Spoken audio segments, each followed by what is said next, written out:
जय हिंद दोस्तों, आपका स्वागत है हमारे जीके फास्ट एमसीक्यू रिवीजन में। तो चलिए आज के फर्स्ट क्वेश्चन से स्टार्ट करते हैं। हमारा फर्स्ट क्वेश्चन है, सुभाष चंद्र बोस, नंबरिंग पे मत ध्यान दीजिए।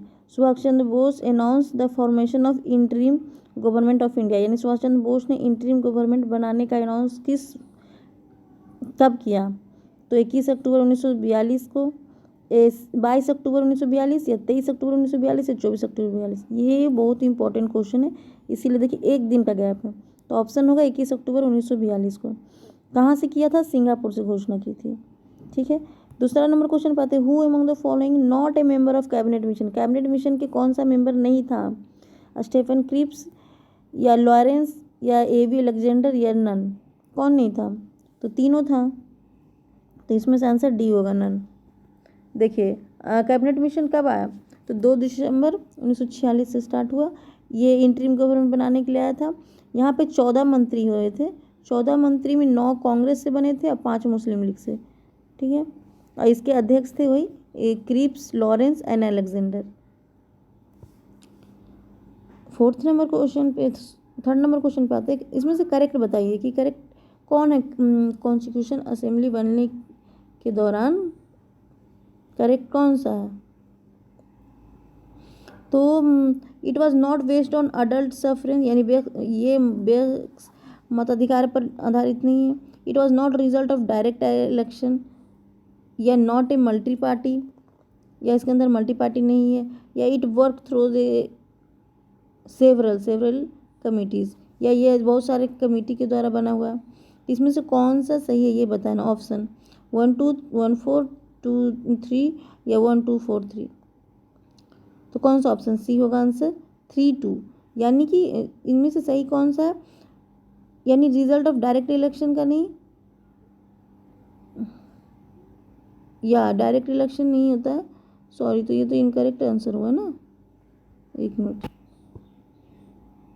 हाँ, तो देखिए करेक्ट में ना 1 4 आंसर होगा, इनकरेक्ट रहेगा ना तब 2 3 होगा। यहाँ पे ऑप्शन 1 4 आंसर होगा, क्योंकि ये देखिए वैसे मताधिकार पे था, आधारित था। लेकिन ये डायरेक्ट इलेक्शन नहीं, इनडायरेक्ट इलेक्शन होता था, बाहर से होता था इलेक्शन। फिर ये मल्टी पार्टी इसमें थे, सही बात है, इसमें मल्टी पार्टी स्ट्रक्चर नहीं था, उस टाइम कांग्रेस ही तो सिर्फ था। और ये वर्क बहुत सारे कमेटी के द्वारा हुआ, तो ये सही है। बहुत सारे कमेटी बने थे ना कॉन्स्टिट्यूशन के लिए, अलग अलग बने थे 9 कमेटी, लेकिन यहाँ पे मल्टी पार्टी नहीं था, वहाँ पे सिर्फ कांग्रेस था। ठीक है, तो ऑप्शन हमारा बी होगा। 5th नंबर क्वेश्चन पे आते हैं, कॉन्स्टिट्यूशन एडवाइज़र के रूप में कौन थे? अंबेडकर थे, डॉक्टर राजेंद्र प्रसाद थे, बी.एन. राव थे, या के.एम. मुंशी थे। तो इजी क्वेश्चन है, बी.एन. राव थे जो हमारे कॉन्स्टिट्यूशन एडवाइज़र थे, बी.एन. राव। इनका पूरा नाम बैगनल नरसिंह राव है, रामाराव है। ठीक है, और ड्राफ्ट कमेटी के हेड कौन थे? अंबेडकर जी थे। और राजेंद्र प्रसाद क्या थे? स्थायी अध्यक्ष थे। कहाँ से हैं? बिहार से हैं। ठीक है, ये इंपॉर्टेंट। फिर नेक्स्ट क्वेश्चन है, according to cabinet mission, cabinet mission जो हमारा कब आया, हम देखिए यहाँ पे 2 दिसंबर 1946 को। तो जो कैबिनेट मिशन है, how many member are there in constitution, how many member are there in constitution assembly, मतलब कैबिनेट के द्वारा कितने मेंबर थे कॉन्स्टिट्यूशन असेंबली में? तो कितने थे? 389 थे, 409 थे, 289 थे, या 324 थे। तो ऑप्शन क्या होगा? 289 थे, 389 थे, 389 थे ना। इसमें से 389 में ब्रिटिश इंडिया से 259 थे, और प्रिंसली स्टेट से 93 थे। इसमें से भी क्या हुआ ना, विभाग, देखिए ये तो 1986 जब इंडिया और पाकिस्तान एक साथ था तब। ठीक है, और जब इंडिया पाकिस्तान डिवीज़न हो गया तो कितना सीट बचा? तो 389 था, उसमें से एक मिनट, देखिए जब पहले था 389, फिर जब इंडिया पाकिस्तान अलग हो गया तो 299 सीट बच गया, इतना सीट गायब हो गया, 100 लगभग 99 सीट गायब हो गए। फिर इसमें से भी प्रिंसली स्टेट आइए बचेगा, तो इसमें से 239 था प्रिंसली स्टेट का, और 70 था प्रिंसली स्टेट के लिए, और ये ब्रिटिश इंडिया के लिए था। देखिए यहाँ पे लिखा हुआ है, रिकन्स्ट्रक्शन के बाद, विभाजन के बाद, विभाजन के पहले, और ये माउंटबेटन प्लान में 300 के अनुसार 324 मेंबर थे। ठीक है, 7 नंबर पे आते हैं, गांधी इरविन पैक्ट कब हुआ था, किस तारीख हुआ था, तो 5 मार्च 1931 को हुआ था, एकदम याद रखना है। कब हुआ, कहाँ हुआ था, दिल्ली में समझौता हुआ था। 8 नंबर क्वेश्चन पे आते हैं, साउथ अफ्रीका में महात्मा गांधी ने किस पत्र का प्रकाशन किया था, मतलब कौन सा पत्रिका उन्होंने पब्लिश किया था, नवजीवन या इंडिया गजर या अफिनर या इंडियन ओपिनियन। तो ये तो बहुत ही फेमस है कि इंडियन ओपिनियन महात्मा गांधी ने रिलीज किया था साउथ अफ्रीका में। कब हुआ था, 1903 में संस्थापना हुआ था। कौन संपादक कौन किए थे, ये देखिए, इन्होंने लिखा था, पत्रिका का प्रकाशन किया था, लेकिन संपादक करने वाले कोई और थे, मनसुख लाल नजर थे। ठीक है, यहाँ पे छोटा सा लिखा हुआ। फिर नेक्स्ट क्वेश्चन है, स्वराज दल का उदय किस गांधीवाद आंदोलन के बाद हुआ, किस गांधीवाद आंदोलन के बाद बताना है, रॉलेट सत्याग्रह या सिविल डिसोबरेंट अवज्ञा आंदोलन या नॉन कोऑपरेशन असहयोग आंदोलन या क्वाइट इंडिया मूवमेंट। तो किसके द्वारा हुआ है, किसके बाद हुआ, नॉन कोऑपरेशन मूवमेंट के बाद। नॉन कोऑपरेशन यानी असहयोग आंदोलन कब हुआ है, 1920 से 1922 तक हुआ असहयोग आंदोलन। ठीक है, ये क्यों बंद हो गया, तो असहयोग आंदोलन को वापस क्यों ले लिए थे गांधी जी ने, चौरी चौरा कांड के बाद, क्योंकि यहाँ पे अहिंसा का बात हुआ था, अहिंसा से ही सारा मूवमेंट होगा, आंदोलन होगा, लेकिन यहाँ पे हिंसा हो गया चौरी चौरा कांड में, तो यहीं से फिर बरदोली के प्रस्तावना के बाद वापस ले लेते हैं Gandhi ji non cooperation movement को। ठीक है, तो स्वराज दल का उदय, इसी के बाद जो नॉन कोऑपरेशन मूवमेंट इंड हुआ ना, तो इसके बाद जो गरम दल के थे वो निकल कर बाहर आए और वो अपना अलग पार्टी स्वराज दल बनाए। ठीक है, इसके अंदर कौन कौन, इसके संपादक कौन थे स्वराज दल के, मतलब कि इंस्टैब्लिश कौन किया था, तो देखिए मोतीलाल नेहरू ने, विट्ठल भाई पटेल ने और सी आर दास ने, तीनों ने मिलकर किया था।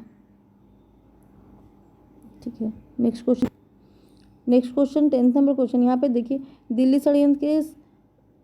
षड्यंत्र केस मास्टर अम्बीचंद्र, सही बताना है, कौन मैच नहीं है बताना है। हावड़ा षड्यंत्र केस जतिन मुखर्जी के पर, और अलीपुर जतिन दास, और नासिक षड्यंत्र केस अनंत लक्ष्मण केनियर। तो कौन सा नहीं सही है, तो बताइए इसमें से कौन सा नहीं है, अलीपुर था जो जतिन दास का नहीं, हेमाचंद कांगू और भूपेंद्र नाथ और वीरेंद्र नाथ घोष, ये तीनों पे हुआ था। ठीक है, और बाकी सब सही है। फिर नेक्स्ट क्वेश्चन पे आते हैं, 12वां नंबर क्वेश्चन है, भारत में अंग महाजनपद स्थित था कहाँ पे, भारत है उसमें बिहार में अंग महाजनपद कहाँ था।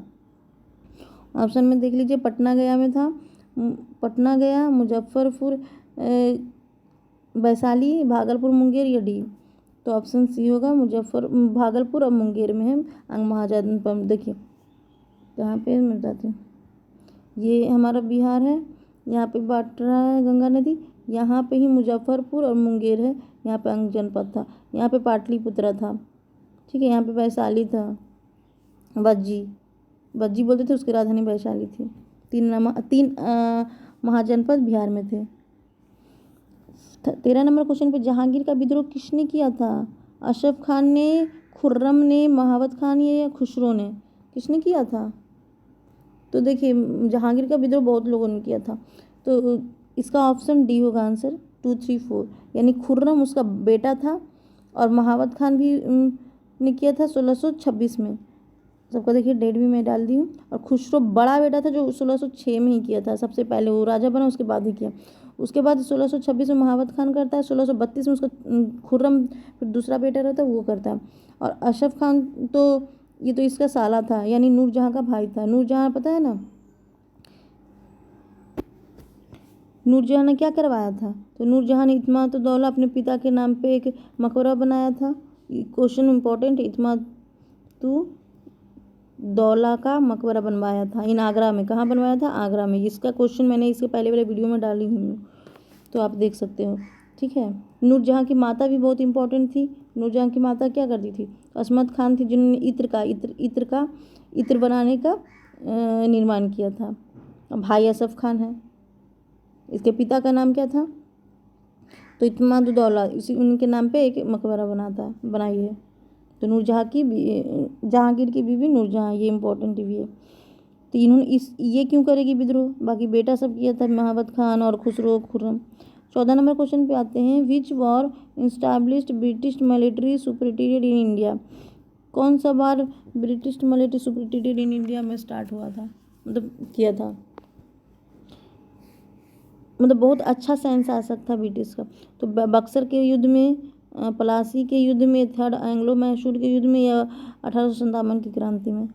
तो ऑप्शन क्या होगा, बक्सर के युद्ध में ना, अच्छा कुशल बहुत सारे सैनिक थे, उसके बाद बहुत सारे हथियार था, तो इसीलिए मिलिट्री, इसीलिए तो जीता है बक्सर का युद्ध, तो बैटल ऑफ बक्सर में।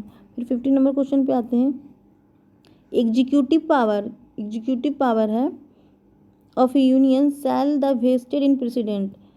तो मतलब कि प्रेसिडेंट के पास एग्जीक्यूटिव पावर है, ये कौन सा आर्टिकल बता रहा है, 52, 53, 54 या 55। तो एग्जीक्यूटिव पावर आर्टिकल नंबर 53 बता रहा है, ठीक है, प्रेसिडेंट का। फिर 16 नंबर क्वेश्चन पे आते हैं, दिल्ली एंड पांडिचेरी स्टेट के निर्वाचित सदस्य का निर्वाचन का अधिकार कौन से कॉन्स्टिट्यूशन द्वारा आया, यानी पहले दिल्ली और पांडिचेरी को इलेक्शन में पार्टिसिपेट करने का अधिकार नहीं था, तो वहाँ पे जो इलेक्टेड मेंबर थे उनको इलेक्शन में में भाग लेने के लिए कौन से कॉन्स्टिट्यूशन द्वारा इसको स्टार्ट किया गया। तो 69 कॉन्स्टिट्यूशन अमेंडमेंट, या 70, या 71, या 91। तो कौन से में, 70, 70वां संविधान संशोधन द्वारा दिल्ली और पांडिचेरी क्या है, हमारे यूटी है, उसको निर्वाचित सदस्यों का अधिकार मिल गया, निर्वाचन का अधिकार मिल गया, यानी कि इलेक्शन में पार्टिसिपेट करने का अधिकार मिल गया। फिर नेक्स्ट क्वेश्चन पे आते हैं हमारा, the Hindi patriot was primarily the main paper which organise, यानी दिल्ली पैट्रियट जो था, एक मिनट, हिंदू पैट्रियट, यानी हिंदू पैट्रियट जो था पेपर किस ऑर्गेनाइजेशन ने लाया था, तो लैंड होल्डर सोसाइटी ने, या ब्रिटिश बंगाल सोसाइटी ने, या ब्रिटिश इंडिया सोसाइटी ने, या इंडियन लीग ने। देखिए बहुत ही इंपॉर्टेंट क्वेश्चन है, वेरी वेरी इंपॉर्टेंट क्वेश्चन है, क्योंकि इस तरह से आप फंसाने वाला क्वेश्चन आता है। तो किसने लाया था, ब्रिटिश इंडिया सोसाइटी ने लाया था, ठीक है। फिर सेकेंड क्वेश्चन आते हैं, the procedure of Indian national Congress, Indian national Congress के पहले, मतलब इसका नाम पहले क्या था इंडियन नेशनल कांग्रेस पहले इसके ये पहले क्या था, तो इंडियन लीग के नाम से था, या इंडियन एसोसिएशन के नाम से, या ब्रिटिश इंडिया एसोसिएशन, या Bengal British of Indian society. तो किस नाम से था, इंडियन एसोसिएशन के नाम से था, ऑप्शन बी। पहले भारत संघ इसको, यानी इंडियन एसोसिएशन हिंदी में भारत संघ 1876 में कहला। फिर सुरेंद्र नाथ बनर्जी और आनंद मोहन बोस ने सिविल सर्वेंट मूवमेंट चलाया, उसके बाद कांग्रेस का मैसेज गया, और मैसेज फिर कांग्रेस स्टार्ट, मतलब कांग्रेस इंडियन नेशनल कांग्रेस का नाम पड़ा, ठीक है। तो सो फ्रेंड्स, मिलते हैं नेक्स्ट वीडियो में। आपको आज का सेशन कैसा लगा, आज बहुत ही इंपॉर्टेंट क्वेश्चन था, तो थैंक यू फ्रेंड्स।